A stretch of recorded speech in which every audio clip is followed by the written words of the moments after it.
मान्य सदस्यहरू, नेपालको संविधानको धारा 207 तथा प्रदेश सभा नियमावली 2074 को नियम 229 को उपनियम 1 बमोजिम आर्थिक वर्ष 2079-80 को राजस्व र व्ययको वार्षिक अनुमान बजेट वक्तव्य सभामा प्रस्तुत गरी सोको 1 प्रति सभामा पेश गर्न मान्य आर्थिक मामिला तथा सहकारी मन्त्री श्री कृष्णध्वज खड्कालाई अनुमति दिन्छु।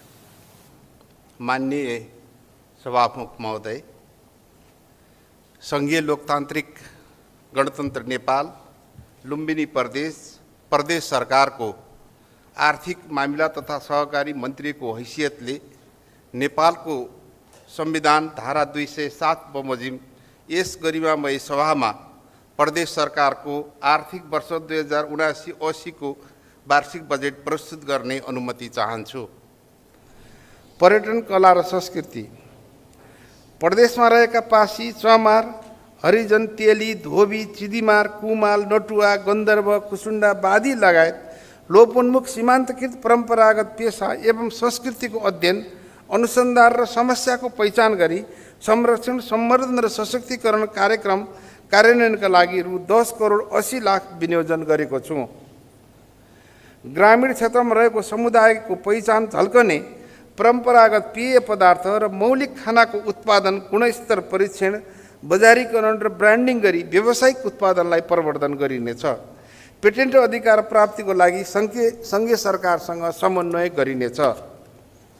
थारू समुदायमा रहेको परम्परागत ज्ञान र सिपको पहिचान, परीक्षण, क्षमता विकास र बजारीकरण गर्न बडघर, महतवा, वैधवा ग्रामीण कार्यक्रम सञ्चालन गर्न रु 1 करोड 30 लाख विनियोजन गरेको छु। अन्तर्प्रदेश समन्वयमा लुम्बिनी मानसरोवर पर्यटकीय सर्किटको सम्भाव्यता अध्ययन गरिनेछ।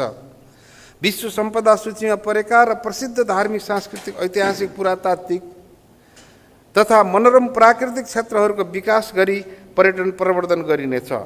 रोल्पाको होलीर र प्युठानको बडडाँडा लगायतका स्थानहरूमा हिल स्टेसनको सम्भाव्यता अध्ययन गरी विकासका लागि निजी क्षेत्रलाई लगानी गर्न प्रोत्साहित गरिनेछ। यसका लागि रु 2 करोड विनियोजन गरेको छु।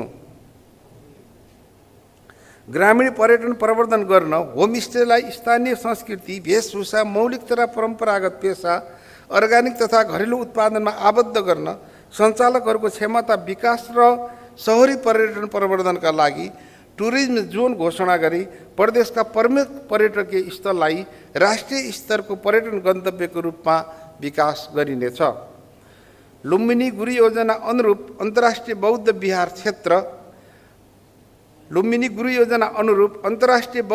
क्षेत्र मायादेवी मन्दिरको उत्तरतर्फ माइक्रो रेल सञ्चालनको लागि विस्तृत परियोजना प्रतिवेदन तयार गर्न आवश्यक बजेट विनियोजन गरेको छु। सर्वोदय गृह योजना अनुरूपका कार्यहरूलाई निरन्तरता दिँदै अधुरो धर्मशाला निर्माण कार्य सम्पन्न गर्न बजेट विनियोजन गरेको छु। साथै प्रभु महाराजको स्नान गर्ने कुण्डको संरक्षण गर्ने व्यवस्थाका लागि आवश्यक बजेट छुट्याएको छु। विभिन्न जात जातिको धर्म र मौलिक संस्कृतिको संरक्षण, विकास र पर्यटन प्रवर्धनका लागि एक जिल्ला एक सांस्कृतिक ग्रामको अवधारणा अनुसार सांस्कृतिक ग्राम निर्माण कार्यका लागि रु 3 करोड विनियोजन गरेको छु। कपिलवस्तुलाई सांस्कृतिक राजधानीको रूपमा विकास गर्न सम्भाव्यता अध्ययन गरिनेछ। प्रदेशको स्थायी राजधानीमा प्रदेशको इतिहास, कला, संस्कृति एवं अन्य मौलिक विशेषता समेटिएको बृहत सङ्ग्रहालय स्थापनाको लागि जग्गा प्राप्ति र विस्तृत परियोजना प्रतिवेदन तयारीको कार्यलाई अगाडि बढाइनेछ। दिवंगत पूर्व प्रधानमन्त्री सुशील कोइरालाको सम्झनामा प्रदेशको राजधानी राप्ती गाउँपालिकामा सुशील कोइराला स्मृति पार्क निर्माणका लागि गृह योजनासहित विस्तृत परियोजना प्रतिवेदन तयार गरी निर्माण कार्य प्रारम्भ गरिनेछ। यसका लागि रु 1 करोड विनियोजन गरेको छु। नदी सभ्यतामा आधारित पर्यटन प्रवर्धन कार्यलाई निरन्तरता दिएको छु। बुद्ध र प्रभु महाराजका विचार लुम्बिनी प्रदेशको उपहारको मर्म बमोजिम लुम्बिनी तथा सर्वद्वारी क्षेत्रमा स्थानीय तहको सहकार्यमा सो क्षेत्रको माटो, पानी तथा अन्य स्थानीय वस्तुको प्रयोग गरी स्थानीय हस्तकलामा आधारित चिनोको रूपमा विभिन्न कलात्मक सामग्रीहरू निर्माणको लागि सम्भाव्यता अध्ययन गरी चिनो उद्योगको स्थापना गरिनेछ। उत्पादित वस्तुको व्यापार प्रवर्धन गर्न गौतम बुद्ध अन्तर्राष्ट्रिय विमानस्थल परिसरमा एउटा चिनो सोभिनियर हल स्थापना गरिनेछ। रुकुम पूर्व, रोल्पा र प्युठानका मगर जातिको भाषा, संस्कृति तथा रहन सहनको अध्ययन अनुसन्धान गरी संरक्षण, सम्वर्धन र विकासका लागि कार्यक्रम सञ्चालन गर्ने प्रबन्ध मिलाएको छु। भगवान गौतम बुद्धको जन्मस्थल लुम्बिनीसँग बर्दियाको कृष्णसार, बाँकेको बागेश्वरी, दाङको बाह्रकुने, रोल्पाको जलजला, प्युठानको सर्वद्वारी, गुल्मीको रेसुङ्गा, पाल्पाको रानीमहल, अर्घाखाँचीको सुपा देउराली, रूपन्देहीको मर्चवारी माई, कपिलवस्तुको शिवगढी, नवलपरासीको बुद्धले कपाल मुण्डन गरेको ठाउँ, अनुमा घाट सुस्ता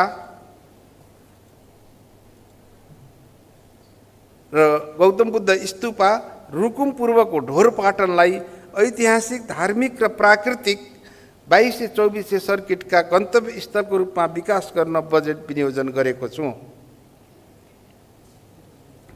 गौतम बुद्ध अन्तर्राष्ट्रिय विमानस्थल भैरवा र नेपालगञ्ज विमानस्थल आसपासका क्षेत्रमा एग्रो मार्ट स्थापना गरी सञ्चालन गर्न आवश्यक बजेट व्यवस्था गरेको छु। भैरवादेखि बुटवलसम्म जोड्ने राजमार्ग, आसपासका क्षेत्रमा सञ्चालित व्यवसाय तथा सो क्षेत्रको निश्चित स्थानमा रात्रिकालीन बजार सञ्चालनको लागि सुरक्षा र सहज आवागमनको लागि आवश्यक व्यवस्था मिलाइनेछ।